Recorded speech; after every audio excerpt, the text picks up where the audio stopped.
Hello बच्चों, welcome to my channel. तो आज हम करने वाले हैं एनएसओ ओलंपियाड वर्कबुक। एंड अभी तक हमने चैप्टर 5 तक सॉल्व किया है और चैप्टर 5 का पार्ट 2 इसमें हम करने वाले हैं, जिसमें क्वेश्चन 11 टू 20 तक हम सॉल्व करेंगे। अभी तक अगर आपने इसके पहले चैप्टर्स नहीं देखे हैं तो आप हमारे प्रीवियस वीडियो देख सकते हैं। और अगर आप हमारे चैनल में नए हैं तो मैं फिर से रिक्वेस्ट करूँगी कि आप चैनल को सब्सक्राइब करना बिल्कुल ना भूलें, क्योंकि ये सिर्फ ओलंपियाड ही नहीं, जैसे कि आईएमओ हो गया, आईईओ हो गया, ये सारे ओलंपियाड के वर्कबुक में सॉल्यूशंस आपको प्रोवाइड करूँगी विद एक्सप्लेनेशन एंड प्लस आपके एकेडमिक ईयर के। तो ये आपके लिए हेल्पफुल होगा, तो इसीलिए चैनल को सब्सक्राइब ज़रूर करें अगर आप नए हैं तो, और अपने फ्रेंड्स को भी शेयर कीजिए ताकि उनको भी ये चीज़ इतना हेल्पफुल हो सके। तो पहले जब मैंने चैप्टर स्टार्ट किया था तभी मैंने इसके शॉर्ट में आपको बता दिया था ये चैप्टर किस चीज़ से रिलेटेड है, तो आप पार्ट 1 में जाके देख सकते हैं। तो आज हम 11 से 20 तक क्वेश्चन सॉल्व करेंगे। तो चलिए सबसे पहले देख लेते हैं क्वेश्चन नंबर 11 क्या है। Which of the following statement is correct. इसमें जो स्टेटमेंट दिया हुआ है इसमें कौन सा करेक्ट है आपको ये बताना है। तो चलिए देख लेते हैं। The soft substance present inside the bones is called bone marrow. तो ये सही है कि जो सॉफ्ट सब्सटेंस हमारे बॉडी में प्रेजेंट होते हैं वो बोन मैरो कहलाए जाते हैं। नंबर बी देख लेते हैं। Pivot joint allows the maximum movement in all the planes, whereas hinge joint allows the least movement of in one place only। तो ये एक इनकरेक्ट स्टेटमेंट है। द थर्ड देख लीजिए। The only movable bone is skull in the upper jaw. तो नहीं, लॉर जो होते हैं वो मूवेबल जॉइंट होते हैं, मूवेबल बोन होते हैं हमारे स्कल में। Snakes have hollow bones and birds have flexible bone. तो नहीं, snake have flexible bones whereas birds have hollow bones. ये इसका सही आंसर होगा। तो यहाँ पे हमारा करेक्ट स्टेटमेंट है नंबर ए। ठीक है, चलिए क्वेश्चन नंबर 12 देख लेते हैं। मैं थोड़ा कैमरा मूव कर देती हूँ। क्वेश्चन नंबर 12 में क्या दिया है। Which of the following statement hold true for the root system shown. तो यहाँ पे जो रूट सिस्टम दिखाया गया है कौन सा जो है स्टेटमेंट वो ट्रू है ये बताना है। It is a fibrous root system. तो नहीं, ये फिब्रस रूट सिस्टम नहीं है। अगर आपको अभी भी पता नहीं है फिब्रस रूट सिस्टम कैसा होता है तो मैं आपको बता दूं। आपके घर में ऑनियन आता होगा ना, तो ऑनियन का जो नीचे साइड में जो रूट्स होते हैं उसे हम फिब्रस रूट कहते हैं। उस टाइप के होते हैं फिब्रस रूट। और ये एक टैप रूट है। तो ऑप्शन 2 देख लेते हैं। The branches that arise from the main root are fibrous root. तो नहीं, फिब्रस रूट में मेन रूट नहीं होते हैं। नंबर पॉइंट 3 में देख लीजिए। It is a tap root system. तो ये सही है, it is a tap root system. Example of this type of root system are pea, radish, carrots and turnip. तो ये बता रहा है कि ये टैप रूट है, और टैप रूट का जो टाइप्स है मीन्स एग्जाम्पल्स जो है वो पी है, रेडिश है, कैरेट है एंड टर्निप है। तो इसमें का सही आंसर होगा सी, मतलब ऑप्शन नंबर सी, जैसे कि 3 एंड 4। ओके ओके, चलिए अब क्वेश्चन नंबर 13 देख लेते हैं। मेरे वीडियोस आपको हेल्पफुल हो रहे हैं कि नहीं, आप मुझे ज़रूर बताइएगा कमेंट सेक्शन में। आप कौन से स्टेट से हैं, कौन से स्कूल, मतलब आपके स्कूल का नाम क्या है, ये सुन के मुझे बहुत अच्छा लगेगा। तो चलिए क्वेश्चन नंबर 13 कर लेते हैं। The given table show some characteristic of herb, shrubs and trees. Which of the given points are incorrect. तो इनकरेक्ट स्टेटमेंट निकालना है आपको। तो इसका फीचर दिया गया है साइज और हर्ब्स, श्रब्स एंड ट्रीज। ठीक है, तो साइज क्या है हर्ब्स का, very small, usually less than 1 metre high. तो ये सही है। नेचर क्या है, ग्रीन एंड टेंडर स्टेम होते हैं इनके, बहुत सॉफ्ट होते हैं एंड फ्यू ब्रांचेस होते हैं उसमें, ये भी सही है। ग्रास, टमाटो, वीट, मीट ये हर्ब्स के एग्जाम्पल है, तो ये भी ट्रू है। ओके,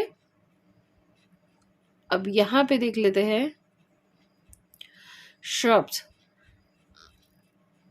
श्रब्स का बोला है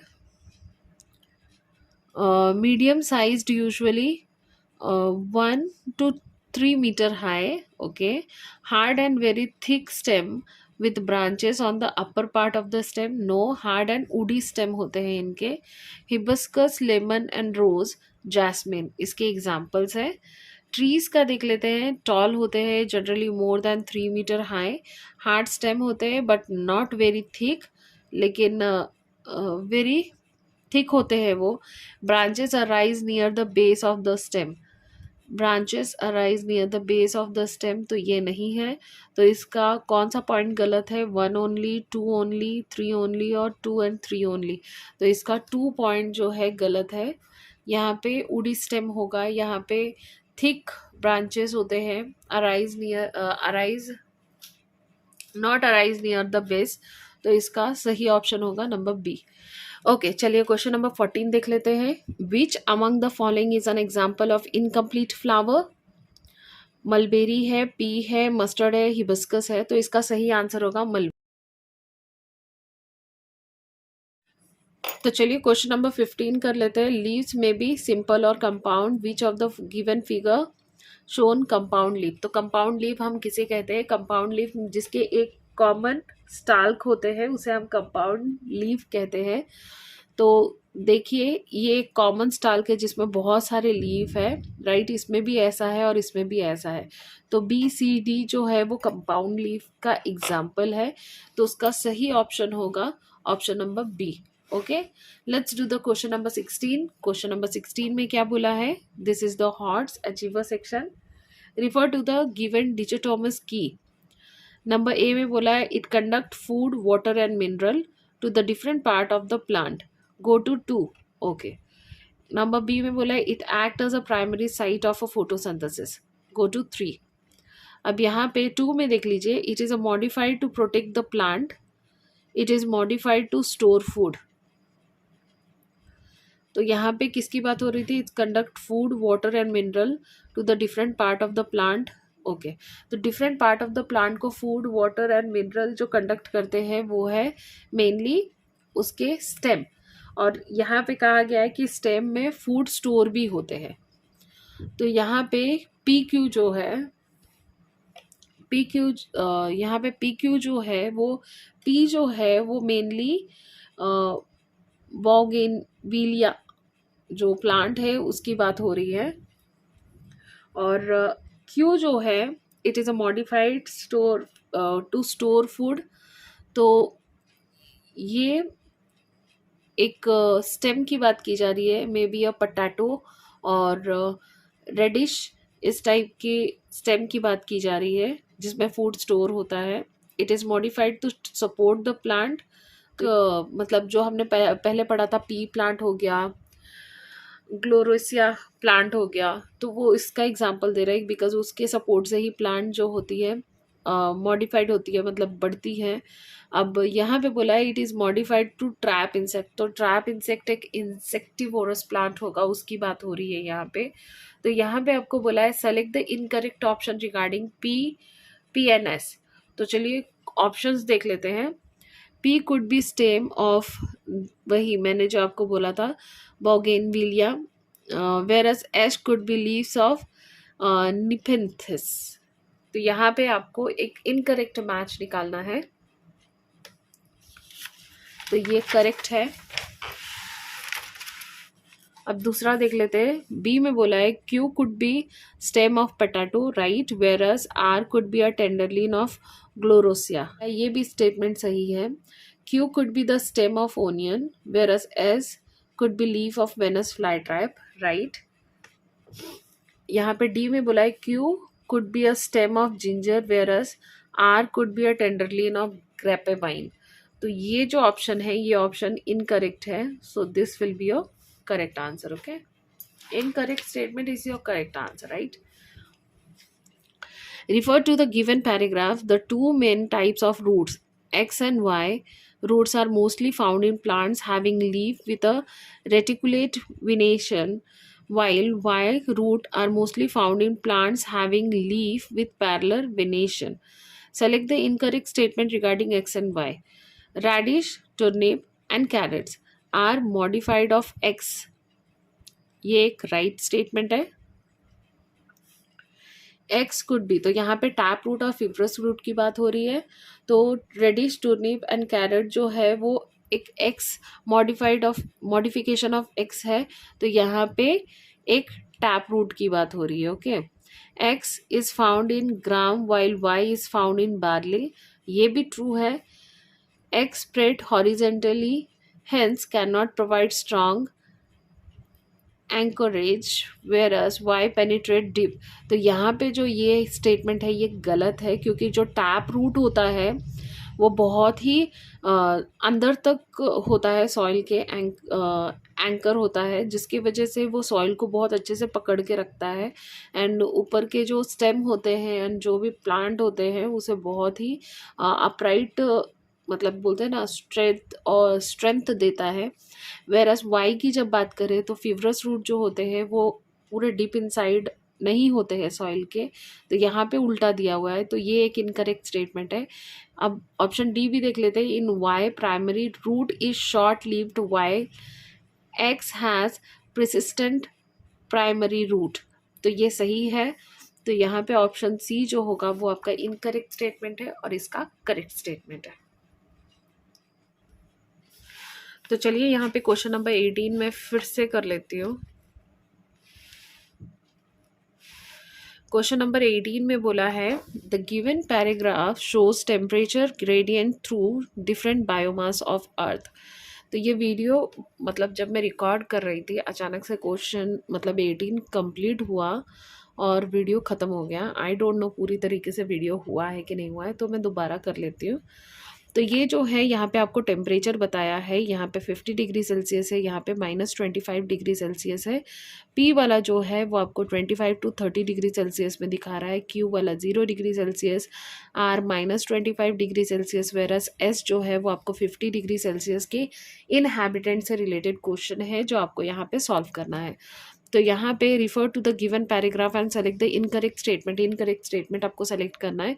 ऑप्शन ए में बोला है plant inhabiting S may have photosynthesis stem and leaves reduce to spine, तो जाहिर सी बात है जहाँ का टेम्परेचर 50 डिग्री सेल्सियस होगा वहाँ का जो प्लांट होंगे वो स्पाइन में उसके लीव कन्वर्टेड होंगे, जिसके वजह से रिडक्शन जो होते होंगे, इवापोरेशन जो होते होंगे वो कम होते होंगे, ट्रांसपिरेशन, और जिसकी वजह से प्लांट वहाँ पे सरवाइव कर पाता होगा। ऑप्शन बी में बोला है animal inhabiting R possess thick layer of subcutaneous fat, तो एनिमल जाहिर सी बात है जो एनिमल आर में मीन्स -25 डिग्री सेल्सियस में रह रहे होंगे उनमें बॉडी फैट बहुत ज़्यादा होगी, जिसकी वजह से वो वैसे जगह पे सरवाइव कर पाएंगे, राइट। अब यहाँ पे ऑप्शन नंबर सी में बोला है animal inhabiting P show arboreal adaptation and often use a camouflage and startling coloration for protection against enemy, तो जाहिर सी बात है पी जो है वो आपको 25 टू 30 डिग्री सेल्सियस का दिखा रहा है, तो यहाँ पे अब आर्बोरियल एडेप्टेशन होते होंगे जहाँ पे एनिमल्स जो है अपने वातावरण के हिसाब से अपना रंग बदलते होंगे, जिसकी वजह से उनको एनिमीज से प्रोटेक्शन मिलता होगा। तो इसका इनकरेक्ट स्टेटमेंट जो यहाँ पे दिया हुआ है वो ऑप्शन नंबर डी है। तो चलिए क्वेश्चन नंबर 19 देख लेते हैं। Refer to the given figure of machines P, Q, R and S which represent different joints of our body. Identify the joints according to the movement of this machine and select the correct statement. तो यहाँ पे जो joints दिखाए गए हैं ये एक machines के joints है, जिसे देख के आपको अपने body के joints को refer करने हैं। जैसे कि यहाँ पे 4 टाइप्स ऑफ जॉइंट है डिफरेंट, जैसे कि हिंग जॉइंट हो गए, पाइवोट जॉइंट हो गए, बॉल एंड सॉकेट जॉइंट हो गए एंड अदर डिफरेंट जॉइंट्स हो गए। तो ये पी टाइप ऑफ जॉइंट जो है वो फाउंड होता है between the upper arm bone, humerus and shoulder, यहाँ पे ये कहा गया है। तो ये जो स्टेटमेंट है ये एक इनकरेक्ट स्टेटमेंट है। यहाँ पे आप देखेंगे ये जो जॉइंट होता है ये आपके बॉडी में